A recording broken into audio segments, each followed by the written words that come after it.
Hi guys, it's AJ, your favorite lesbian commentary YouTuber, and today we're getting claustrophobic. I recently went down another twisted rabbit hole of the horrors of caving, also known as spelunking. And I know a lot about unking.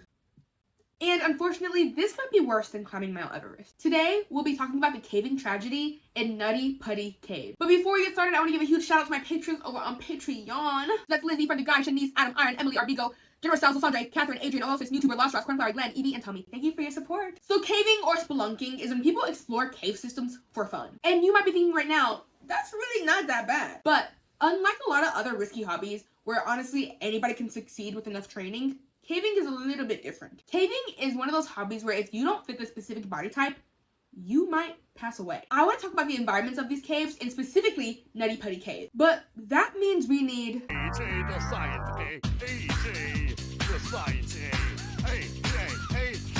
AJ the Science Gay. So Nutty Putty Cave was discovered in Utah in 1960. And honestly, it's not that big. If you're like me, when you think about caving, you think about caves like this. But it's more like this. Nutty Putty Cave is a hydrothermal cave, which means it was created by the erosion and dissolving of hot water from deep in the Earth's crust. Very moist and very hot. The average temperature down there is 70 degrees Fahrenheit. Maybe it's just because I'm from the Midwest, but that's really hot. The walls of the cave are covered in this clay-like material, hence why it's called Nutty Putty Cave. Putty, you know, like the silly variety. Because the passages of the cave were created by water, it is very tight with only a few open chambers. Unlike some other risky hobbies we've discussed in the past, like climbing Mount Everest, this is kind of different because nobody goes up or under and in and sets it up beforehand. They are just how they are. The average passages in Nutty Putty Cave range from 1 to 3 feet high, which means essentially the whole time you are horizontal. You cannot turn around. Once you're in there, you're in there. You better commit. Because if you try to crawl backwards, you better be really strong. Certain parts slope downward and are covered in silty clay mud, so you're fighting gravity and also have no traction. So if you try to crawl backwards, it's gonna be really hard. So once you're in, you better be committed to going all the way through. No room for claustrophobia. Also remember, we're underground, so the air quality is very poor. So that means you're taking frequent shallow breaths just to get enough air. I don't know if you've done this recently, but it feels like you're having a panic attack when you do it. So again, if you want to go in there, you have to be absolutely sure, because in some spots, your lungs can't even fully expand. As somebody who gets anxiety when they breathe in deeply and they feel like their lungs aren't fully expanding when there's nothing around them anyway, I would not survive. I would not survive. I'm out of breath right now. It's hot and muddy, so the air is thick. There is no room for anxiety attacks. The most famous parts of the cave are the birth canal, which is very narrow and only for experienced climbers. The Scout Eater, a part of the cave that is notoriously known for 2 Boy Scouts getting stuck in the 90s. And the Big Slide, which is a long incline leading deeper into the cave. Although Nutty Putty Cave was pretty tight, it was still very popular with beginners. But because beginners did tend to use the cave, people got stuck sometimes. Most notably in the 90s when 2 Boy Scouts got stuck down there and had to be rescued. You'd think that'd make them think, maybe we should not let people play in the bottom of the earth. But instead, they started a registration system. So if you wanted to go down there, you'd have to register online first so they knew exactly who was down there. Also, that way it wouldn't be crowded. I think this is enough of AJ the Science Gay. By the way, these are prescription. I just choose not to wear them. I'd rather not see. Okay, be honest. Glasses or no glasses? I think I look better without them, personally. Today, we'll be talking about John Jones and how he got stuck in the cave and ultimately lost his life. And then I'll give my opinions on everything. The year was 2009. It was the day before Thanksgiving, and John Edward Jones and some friends and family, most notably his brother, decide to go explore Nutty Putty Cave. And they weren't beginners. John and his brother had been exploring caves ever since they were children. I want to say, first off, if my child tells me that as a hobby they want to go play underground, I'd say no. What do you think you are, a worm? At first, the whole group went to a very easy part of the cave, but John thought to himself, no, this is not hard enough. John and his brother had a better idea. They wanted to explore a part of the cave called the birth canal. You want to know why it was called the birth canal? Because it was a tight, wet, and narrow part of the cave that eventually led to a bigger opening where you could turn around. So John and his brother are going. They're inching their way. You know, they're sliding through. Remember, you cannot walk. You are sliding the whole time. You are army crawling. You are shimmying. Eventually, they get to a part of the cave that diverges and they go the wrong way. They end up going to a part of the cave that is unmapped and has been unexplored because it's too dangerous, instead of going to the birth canal. This is where my first problem lies. If it was unmapped because it was so dangerous, why wasn't it blocked off? Or like put a sign up and say birth canal that way. Like, why was that even accessible if they knew it was too dangerous for people to go in? I understand that it's a less hands-on hobby, but if you're allowing people to go down there anyway, like you are literally allowing them legally to go down there, there's literally a registration and everything, it is your responsibility to make sure that it's safe. Or is it? What do you guys think? I just mean more because there's no barrier to entry. Like, you know, Mount Everest, it's not their responsibility to make it safe because it's only for adults to climb, and there's a barrier of entry of like $30,000. But Nutty Putty Cave, there is no barrier to entry, which means technically children could go down there. Anybody could go down there. So I feel like when you have stakes like that, it's your responsibility to make it safe. I have no control over what people can do with their lives, but I do find it a little ridiculous to want to play in the earth's crevices. It's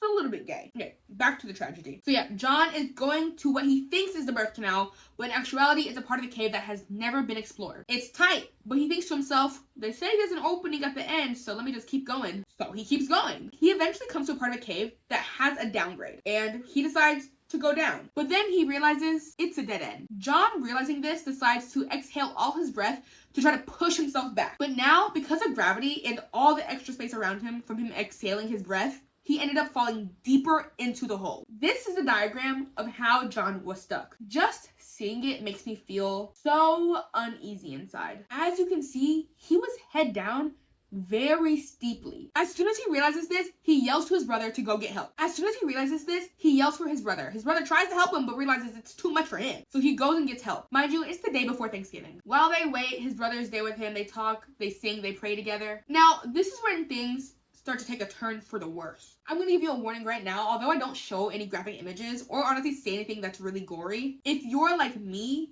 and can feel things physically when other people describe them to you, it's gonna be a painful listen. Well, at least I assume I'm not the only person in the world who experiences that feeling. When rescuers arrive at Nutty Putty Cave, I'm really trying to be serious during this, but damn, Nutty Putty? Nutty Putty? But when rescuers arrive, they move fast. They realize caving emergencies are a race against time. There is only so long someone can last compressed and upside down. Also, just like the mental toll that it inevitably takes. When the first rescuer reached John, he assessed the situation and thought, oh shit, this is a lot worse than we thought it was. John was wedged. And he was a big guy. He was 6'2" and 200 pounds. Which honestly, if you ask me, 200 pounds isn't even like that big. Like, it's not even that big if you ask me. 200 pounds isn't even that big. So, I don't know why all these articles are like, he was huge, he was a mammoth. He was 200 pounds, he was ginormous. Okay, but yeah, you saw the image. He's wedged in there. And they knew if they just tried to pull him out the way he went in there, they'd probably break his legs. Knees can't bend backwards. Wait, how's a knee look? This is how a knee looks? Yeah, knees can't go that way. So he was at a 70-degree angle, and the passage was only the width of his torso. So this meant he couldn't fully expand his lungs. He was stuck. Now, this was a rather careless, tragic mistake that could have been avoided if they had some signs up. Like, again, I am no caver, so maybe that's against the rules. But some signs up, maybe some blockage of the wrong path. A sign that says, hey, don't go this way. I genuinely want to know the reason why there was no signage. I could not find any actual reason online. So after assessing the situation and being like, oh shit, the rescue team decided to try to get John out. This is one of the most complicated cave rescue attempts in the US history. Most of the rescuers were too big and couldn't even see his full body. That's how wedged down he was. When they went to his body to try to help him, most of them could only see his calves and feet only. So the first way they try to get him out is by using a haul system. Essentially a big pulley with pulleys, ropes, anchors. They use those and they drill them into the cave wall. But this system usually works in spaces much larger than the one John was in. Although these machines and methods exist, they relied kind of heavily on the trapped person being able to assist at least a little bit. But in the position that John was in, he could not help. He could not wiggle, he could not do anything. But it does also rely on them communicating with the person to make sure they're not gonna like break their ribs or mess up their spine. Not only that, but to set up the system, a lot of the rescuers had trouble fitting. My video. I know you hoes jealous. But yeah, they literally had to slide their way in to set up this system and risk possibly getting stuck just to save him. And I mean genuinely scraping their face against a rock. That's how tight it was. Now, based on my previous videos, You guys know how I feel about people voluntarily doing things that are risky. But not only things that are risky, but also things that put somebody else's life in danger. When you inevitably mess up, people's lives are in danger to help him. Like, if when you're doing your hobby, it actively puts somebody else's life in danger, I get a little mad. I'm sorry. It genuinely does make me a little bit mad. And trust me, I have so much empathy for this man. And for the people who climb Everest, even though it might seem like I don't. But it's the fact that you know this is not a riskless hobby. But they know that if they get stuck, they can rely on somebody else to save them. And it's the fact that somebody possibly saving you also puts them in danger, and that doesn't stop you from doing it. Me personally, let's say that I have a hobby and my hobby is running into traffic. I like doing it. Freeways, I love just zooming through. That is a very risky hobby. But now, if I am zooming through traffic and get hit by a car and the traffic is still going, I have now put other people's lives in danger who want to come help me or retrieve my body. So I personally would never run in traffic because I don't want to put somebody else's life in danger just so they have to save me. It just doesn't feel fair. Like, I know John didn't go there and think to himself, I'm gonna get stuck today. But he definitely should have been more careful and done more research exploring a part of the cave he has never done before. I'm editing right now and I realized I forgot to say, like, what I'm trying to get at is that certain things, like caving, should be gatekept unless you can prove that you are capable of doing them. Unless you can prove that you know what you're doing, they should be gatekept. Sorry. I don't know if that's too harsh or kind of assholey of me to say, but I think he should have either done more or not gone. But hindsight is 20/20. Does that mean he deserves what eventually happens to him though? No! You'll hear the story. Nobody deserves that.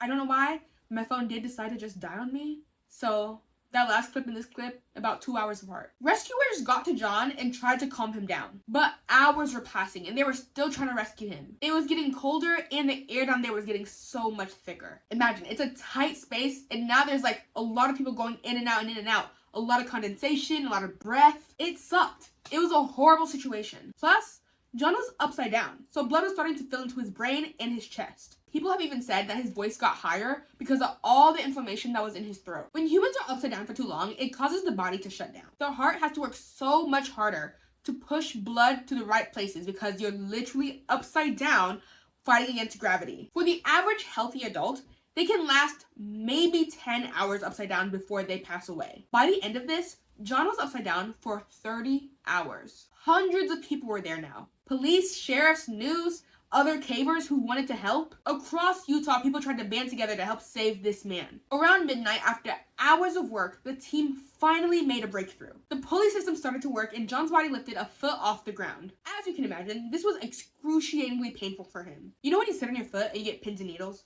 Or like you sleep on your arm and you wake up and it just feels numb and hurts. Imagine that, but it's your entire lower body. But everyone was ecstatic. They were making progress. Everyone thought that this meant that there was hope that John would be freed. And I'm sure he also felt the same way. But he was also exhausted. So rescuers gave him water, blankets. They talked to him about his family. They were able to send a radio down there so he could talk to his wife and his parents. He was tired and hurting, but he was fighting. But then the worst, most tragic thing happened. One of the main anchor points that was holding the pulley system up failed. It was bolted into the rock and that part of the rock broke and slipped down. That's the thing about nature. It is unpredictable. Pieces of the cave started to crumble down, even hitting rescuers in the face. One rescuer briefly went unconscious. All of this caused John to go crashing down back into the hole deeper than he had been before, hitting his head on the way down. That one moment undid hours of work. And it was no one's fault.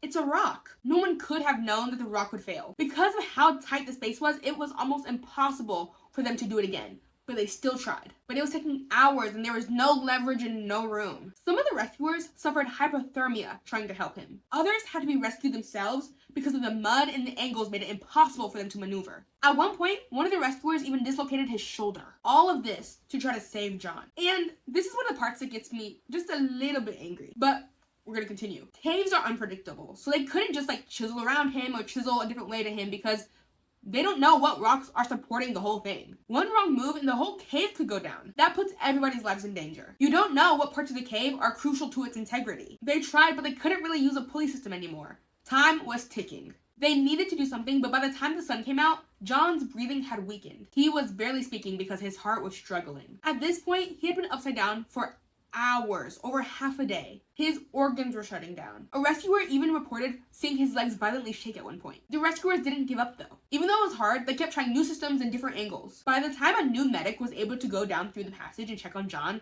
he was unresponsive. He went into cardiac arrest and passed away inside of the cave. Because of where he was and the angle he was at, they kind of just had to leave him there. And that's where he still is, even right now. It was physically impossible to get him out. This was devastating and traumatizing to everybody involved. That's why I say people who choose to purposely do high-risk hobbies are a little bit selfish in a way. I'm saying this because sometimes I don't think they realize that eventually their actions can and will have consequences to those around them, not just themselves. Imagine you were one of those rescuers. You worked hours trying to help him get out and he passes away. Would you not be traumatized? People genuinely got hurt, sick, and injured trying to rescue him. He was a father, a husband, a medical student. He had responsibilities. He had a life. And one wrong turn in a cave took everything from him. Nutty Putty Cave is now a tomb. They sealed it off and put a plaque on it to honor John. I wish some other places would learn from them and also restrict places where people often pass away. This is a reminder.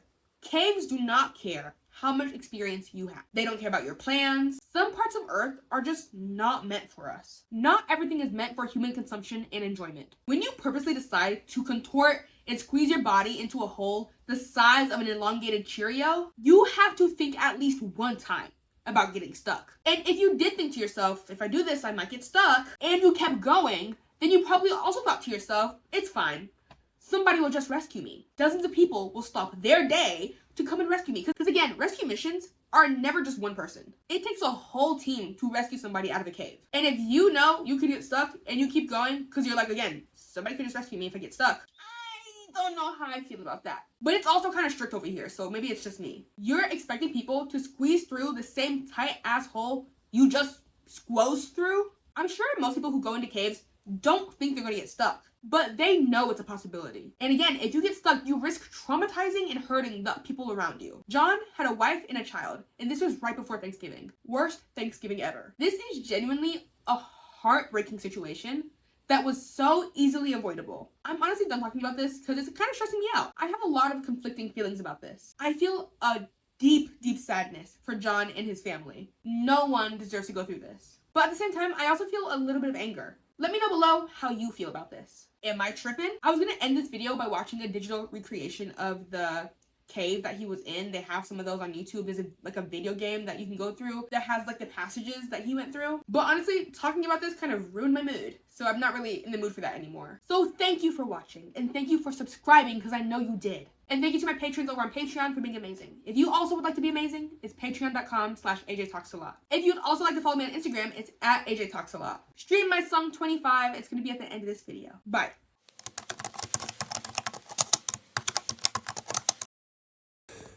I'm here in the Goblin's prostate in Cuba, trying to maneuver the death hole. Imagine trying to squeeze a greedy fat little toddler through a cat flap. That's how tight this is right now. There'll be an image on the screen of the position I'm trying to maneuver right now. Now remember, you should never face the opposite way to your dick and bollocks, but I am a professional. I haven't moved in 9 hours, to be honest. And I think the rats are trying their luck at my legs up there. They've gone numb, so God knows, but if I die, I've died doing what I love, so that's the beauty of it. All right, bro, I'm off to explore this new cave I just found. Yeah, about that. What was the name of it again? Thousands of people have went in and nobody has survived. Then why the fuck are you going? Oh, no, I'm saying that's the name of it. That's the name of the cave. It's really popular. It usually goes by Death Hole. So the name of the cave is thousands of people have went in and nobody has survived. Yeah, it's a very popular spot for cavers. It's a very popular spot for cavers. Yeah, I bet the fuck it is. Bitch, that's a tomb. Yeah, bro, I feel you, but you know, you gotta live life to the fullest. Yeah, what better way to do that than putting yourself between a rock and a fucking hard place? Literally. It's funny you say that because that phrase was actually coined by cavers after a caver who died in the cave that I'm going in was crawling through a tunnel and a section of earth above his head shifted and it just like disintegrated him. Why the fuck would you go then?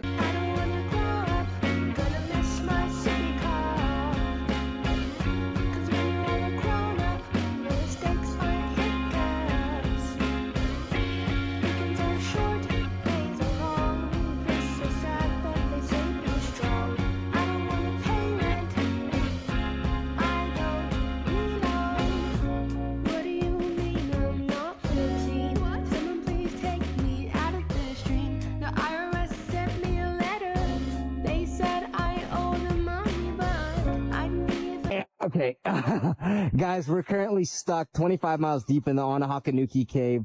A bat just bit my ass cheek and I grazed my nipple completely off a rock. So it's gone. Guys, I really wish you guys could smell this. My best friend Johnny actually passed away in this exact location last year and I could still smell his remains. It's a painful thing to think about as he was pulverized by the rock. Very optimistic that if I stay calm and keep doing these Kegels, these cave spiders shouldn't be able to enter my ass, but they are persistent. Wow. This is amazing. Gonna have to do the suicide crawl through the envelope here. They call it the envelope because it is actually the thickness of an envelope. On the bright side though, my lower body is fully submerged in the river that passes through this cave, and there is a group of salamanders that are using my lower extremities as a playground. All right. As you can see, I've made it to the tightest part of the cave. Do you see it? Do I look like I'm having fun? Nope. Ah! Who are you? TT. Did you follow me down here? What? No, I just enjoy cave diving. Nobody enjoys cave diving. Yeah, nobody enjoys cave diving for real. Then why are you down here? Remember when I told you my name? Yes. You don't remember my name? No. I told you like seconds ago. I'm sorry. I'm really bad at names. It's TT. TT, right. TT. All right. What about it? It stands for toe tickler. I came down here to tickle your toes. Maya's always writing the weirdest shit. Tickle, tickle. Tickle, tickle. Stop! Oh, I think you broke my nose. Good. Because I've been holding that in for a minute. Oh, hopefully I can't smell it because I can smell it.